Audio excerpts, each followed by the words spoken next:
మద్యం కుంభకోణం కేసులో సిట్ దర్యాప్తు కొనసాగుతుంది. కీలక నిందితుడు గోవిందప్ప బాలాజీని సిట్ అదుపులోకి తీసుకున్నారు. కర్ణాటకలోని మైసూర్లో గోవిందప్ప సిట్ కు చిక్కాడు. ఇక ఇదే అంశం సంబంధించి మరిన్ని వివరాలు అందించేందుకు మా ఏపీ బ్యూరో చీఫ్ రామారావు సిద్ధంగా ఉన్నారు. రామారావు, ఇది కీలక పరిణామం అని చెప్పాలి. కీలక నిందితుడు గోవిందప్పను సిట్ అదుపులోకి తీసుకున్నట్టు తెలుస్తుంది. ఏంటి దీనికి సంబంధించి అప్డేట్స్?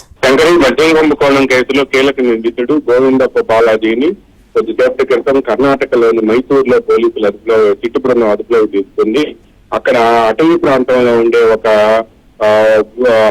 ఫామ్ హౌస్ లో ఇతను దాస్తున్నట్టుగా పోలీసులకు సమాచారం అందింది. ఈ నేపథ్యంలోనే కొద్దిసేపటి క్రితం ఈ సమాచారం తెలుసుకున్న చిట్టు బృందాలు అక్కడికి వెళ్లి అతన్ని చాకచక్యంగా అరెస్ట్ చేశాయి.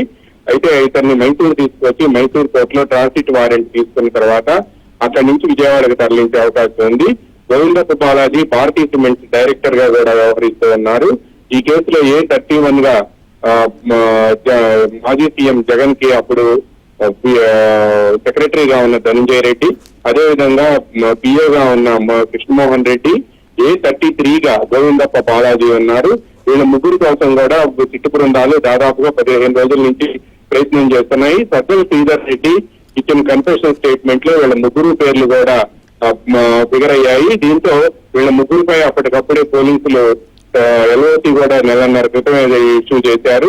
కానీ వీళ్ళు మాత్రం తప్పించుకు తిరుగుతూ ఉన్నారు. ఫోన్లు స్విచ్ ఆఫ్ చేసి ఫోన్లు పక్కన పడేసి వీళ్ళు తప్పించుకు తిరుగుతున్నారని పోలీసులకు సమాచారం అందింది. కానీ మద్యం కుంభకోణంలో ఉన్న ఒక నిందితుడే ఈ పోలీసులకి చిట్టు బృందానికి గోవిందప్ప బాలాజీ ఎక్కడ ఉంటా సమాచారం ఇచ్చినట్టుగా కూడా మనకి తెలిసింది.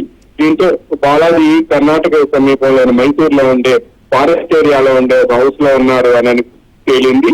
దీంతో చిట్టు బృందాలు నిన్న సాయంత్రానికి అక్కడికి చేరుకున్నప్పటికీ కూడా వాళ్ళకి అక్కడ చిరునామా దొరకలేదు. ఈ నేపథ్యంలోనే రాత్రి 9 గంటల ప్రాంతంలో ఆ ప్రాంతానికి చేరుకున్నప్పటికీ కూడా చీకటిగా ఉండటంతో అక్కడికి వెళ్ళలేకపోయారు. ఈ రోజు ఉదయం 11 గంటల నుంచి ఆపరేషన్ ప్రారంభించిన చిట్టు బృందాలు 11:30 గంటల ప్రాంతంలో గోవిందప్ప బాలాజీని అదుపులో తీసుకున్నాయి. ఆ ఫారెస్ట్ ఏరియా నుంచి మైసూరు తీసుకొచ్చి అక్కడ కోర్టులో ట్రాన్సిట్ వారెంట్ తీసుకున్న తర్వాత విజయవాడకు తరలించే అవకాశం ఉందని చెప్పి మనకు అధికార వర్గాల ద్వారా సమాచారం అందింది. అయితే ఈ రోజు సుప్రీంకోర్టులో కూడా ఈ కృష్ణమోహన్ రెడ్డి, అదేవిధంగా ధనంజయ రెడ్డితో పాటు గోవిందప్ప బాలాజీ ముందస్తు బెయిల్ పిటిషన్లు కూడా విచారణలో ఉన్నాయి. ఈ విచారణ ఈ రోజు సాయంత్రం విచారణకు వచ్చే అవకాశం ఉంది. అదేవిధంగా సజ్జల శ్రీధర్ రెడ్డి ఇచ్చిన స్టేట్మెంట్ లో వీళ్ళ ముగ్గురు పేర్లు ఉండటంతో వీళ్ళు హైకోర్టులో ముందస్తు బెయిల్ పిటిషన్ వేయగా ముందస్తు బెయిల్ పిటిషన్ హైకోర్టు డిస్మిస్ చేసింది. దీంతో సుప్రీంకోర్టును ఆశ్రయించారు. సుప్రీంకోర్టులో ఈ రోజు సాయంత్రం విచారణ ఉంది. గోవిందప్ప బాలాజీ